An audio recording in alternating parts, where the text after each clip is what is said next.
Muna ini mundur, jalan di tempat, atau maju? Jawabannya tergantung.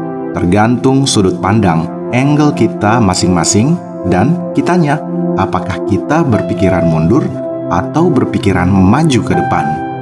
Bicara tentang keadaan Muna hingga saat ini, faktanya Muna ini memang ada perubahan, ada perkembangan.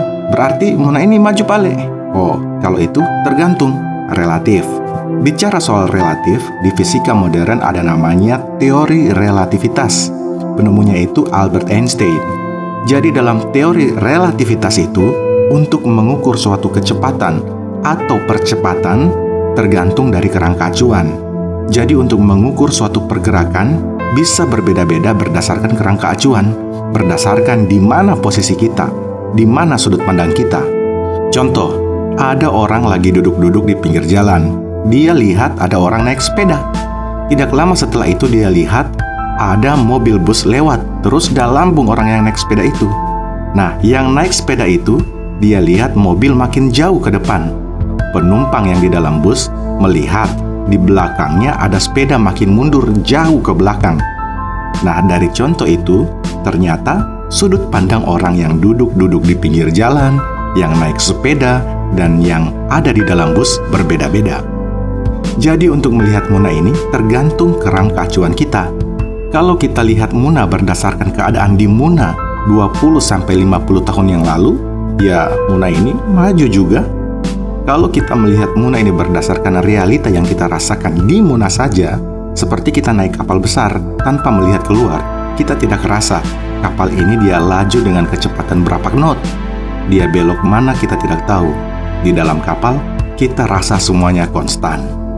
Terus, kalau kita melihat Muna ini dibandingkan dengan daerah-daerah yang berkembang pesat, yang laju pembangunannya, daerah yang maju, ya Muna ini boleh dikatakan mundur atau tertinggal. Jadi, Muna ini maju atau tidak tergantung sudut pandangmu, pola pikirmu. Menurut saya, keadaan perkembangan Muna saat ini itu bukan karena kreativitas dan inovasi, tapi ditonda sama keadaan, dipaksa oleh zaman. Ibarat di laut, itu ada kapal, ada katinting, ada perahu dayung, dan Muna ini hanyalah benda-benda yang terbawa oleh arus dan gelombang. Karena memang selama ini perangkat, pejabat, dan para petinggi di Muna bekerja, berbuat tanpa inovasi, tanpa tekad bagaimana memajukan kampung. Yang ASN sekedar melaksanakan kewajiban, memenuhi laporan pertanggungjawaban, mengejar golongan dan pangkat. Pengusahanya hanya baku rebut potongan kue proyek. Aktivis hanya eksis pada saat momen politik. Politiknya politik kapitalis, tapi kapitalis kelas kampung. Masyarakatnya tergiring untuk terbiasa, ikut arus saja, dan pragmatis.